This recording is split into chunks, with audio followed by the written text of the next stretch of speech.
Hello and welcome back to Let's Play Corruption of Champions. I am your host, Arkham, as usual. But firstly, I would like to do something that I didn't do on the first episode. Namely, give credit to Fenotso. Fenotso was the creator of Corruption of Champions and I absolutely love it. I love how the writing is, and so on and so forth.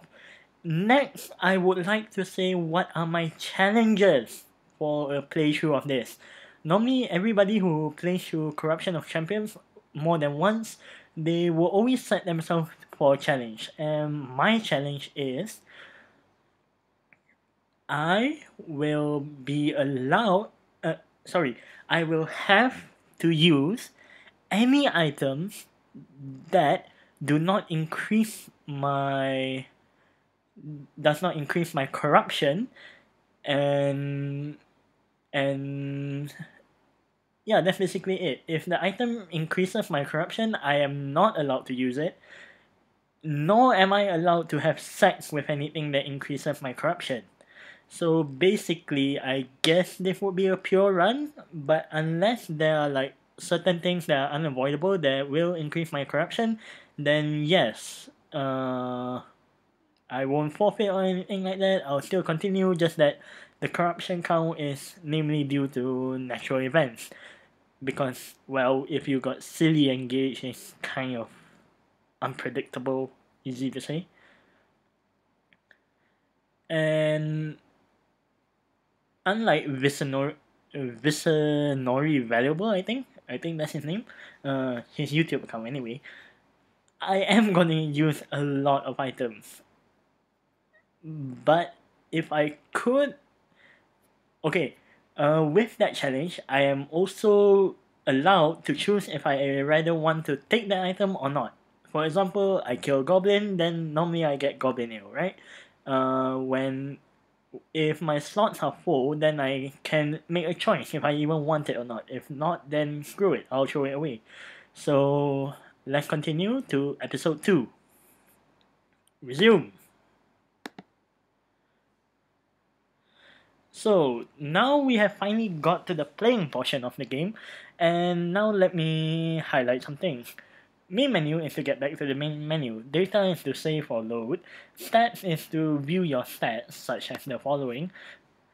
It shows how much you can get pregnant, and all that good shit. Perks show what advantages you have in the game. Appearance is a description of your character in a whole. So now let me try to describe my character in the shortest amount of time possible. You are 6 foot 11 inch tall human with normal waistline and decently visible muscles. You are currently wearing comfortable clothes using your fist as a weapon. Your face is human shape and structure with light skin. It has somewhat of a masculine angular jaw. Your short white hair looks good on you, accenting your features very well. You have a humanoid shape with usual torso, arms, hands, fingers. You have well formed thighs, and your nicely muscled butt contracts to every motion. Sorry, displaying the detailed curve and lean musculature. Two normal human legs grow down from the waist, ending at your normal human feet. You have two flat breasts supporting 0.2-inch nipples. There should be an S there. Your shaft is 5.5 inches long and 1 inch thick. Your scrotum with two testicles heavily stringing your balance. You estimate each of them to be about 1 inch across. You have a virgin pucker placed between your fair derriere cheeks where it belongs. Your money purse is devoid of any currency. So now we have other options too. this is where the gameplay actually comes in. We have explore, inventory, and wait. Inventory is your storage bag that anytime you kill an enemy, you can get an item out of them. Most of the time. So, and wait is just to pass a few hours out of the day. So let's begin day 0 at 7 p.m. Now, let's explore. You tentatively step away from your campsite, alert and scanning the ground and sky for danger. You walk for the better part of an hour, marking rocks you pass for a return trip to your camp. It worries you that the portal has an opening that on this side and it was totally unguarded. Wait a second. Why is your campsite in front of you? The portal's glow clearly visible from inside the tall rock formation. Looking carefully, you see footprints leaving the opposite side of your camp, then disappearing. You look back the way you came and see markings vanish before your eyes. The implications boggle your mind as you do your best to mull over them. Distance, direction, geography seems to have little meaning there. Yet your campsite remains exactly where you left it. A few things click into place when as you realize you found your way back just just just as you were mentally picturing the portal. Perhaps memory influences travel here just like time. Distance, speed would in the real world. Huh. That's kind of true and kind of not. If you remember a place, yes, you will get there faster, but still you do have the variable of distance. So whatever.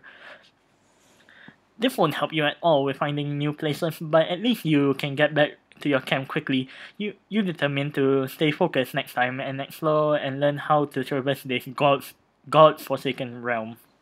Next. Well, more exploring. You walk for quite some time, roaming the hard-packed and pink-tinged earth of the demon realm. Rust-red rocks speckle the wasteland, as barren and lifeless as anywhere else. You've been a cool breeze sudden anywhere else you've been. A cool breeze suddenly brushes against your face, as if gracing you with its presence. You turn towards it and are confronted by lush foliage of a very old-looking forest. You smile as the plants look fairly familiar and non-threatening. Unbidden, you remember your decision to test the properties of this place, and think of your campsite to walk. As you walk forward, reality seems to shift and blur, making you dizzy. But after a few minutes, you're back, and sure you'll be able to return to the forest at similar speed. You have discovered the forest. Hours pass. An hour pass. The sky darkens and a starless night falls. The blood red moon slowly rises over the horizon. Well, now we have gotten to night. Gotten when you are at night, you basically can't do anything else other than sleep. So we just go to sleep. You curl up, planning to sleep for 9 hours. Your HP maxes out at 99. The sky begins to grow brighter as the moon descends over the distant mountains, casting a few last ominous shadows before they burn away in the light. Well, now we have unlocked the forest. It is in our explore menu, and now you can see that the forest has opened up. So we can either choose to explore normally or forest. So, this is a tip for new players of this game. You should start with exploring. Don't go into the forest. The forest is way too dangerous for your level right now. So just continue exploring and hopefully you'll encounter an imp or something of that sort. Your wanderings take you far and wide across the barren wasteland that surrounds the portal, until you smell the humidity of fresh water alerts you of a nearby lake.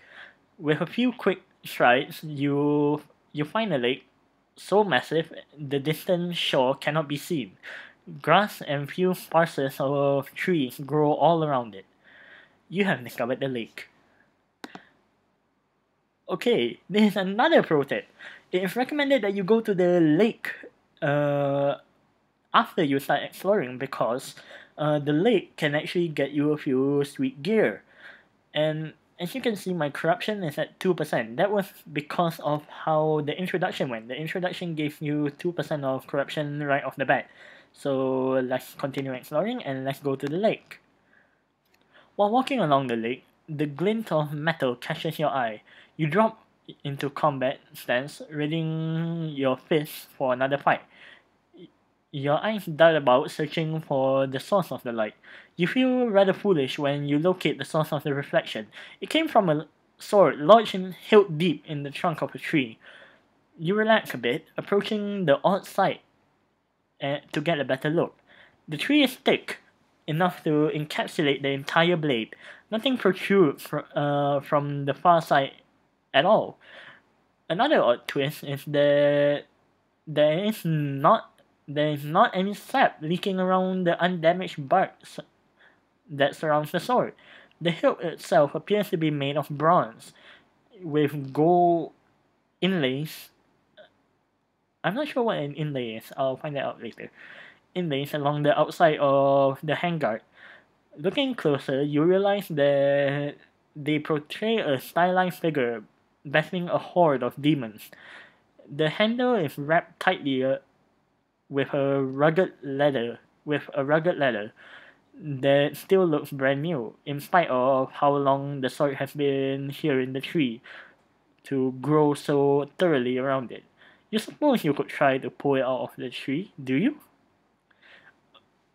I would say yes. It's a frigging sword. I'm still fighting with my fist. Of course I want a sword. You grip the handle with both hands, easily pull up the sword free, surprising yourself how easy it was to remove. Remarkably, the tree trunk is entirely intact. While marveling at this new development, a leaf brushes your shoulder and you look up and watch as every single leaf turns from a healthy green to a brilliant orange and finally changes to brown. The leaf rain down on you, covering the ground in dead plant matter, leaving you alone with the withering skeleton of the dead tree. A sight The sight saddens you, though you cannot fathom why. The blade itself is 3.5 feet of the purest shining metal you have ever seen.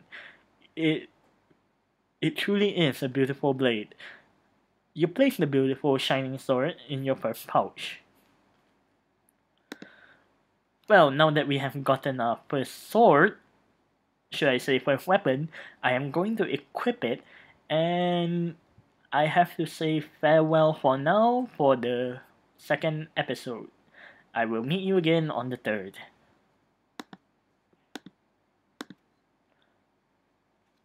Okay, as you can see, that now if you equip weapons, they give you stats. And now you can see that my equipment goes like this.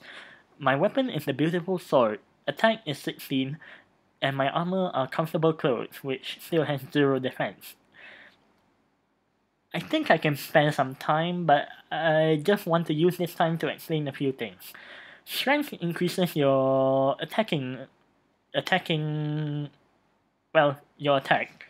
Toughness, you might think it reinforces your attack, but not really. Toughness just decreases the amount of damage that you take from enemies, or decreases the amount of damage you take from your enemies, or endure their lustful attacks. Speed allows you to run away better. Intelligence allows you to cast spells more efficiently. Libido and sensitivity are more or less interconnected. Libido equals that your sex drive becomes greater. I don't know what influences that. And sensitivity equates that your sex scenes will tend to be shorter due to how shorter you last. I know, it's kind of funny. Corruption is basically, well, as the title of the game goes, the corruption of champions. if your corruption is high, if you have a holy artifact such as the beautiful blade, at a certain point of corruption you cannot equip it anymore due to how corrupted your body is. The way you increase your corruption is either by having sex with corrupted items or eating corrupted items. Lust is another way to KO your enemies. By increasing their lust, they would fall completely helpless to do anything other than masturbate, same like you. So that's just another way to knock them out. Same goes for HP, it's the normal way. Fatigue, it only comes into play when you have stealth. With that, goodbye.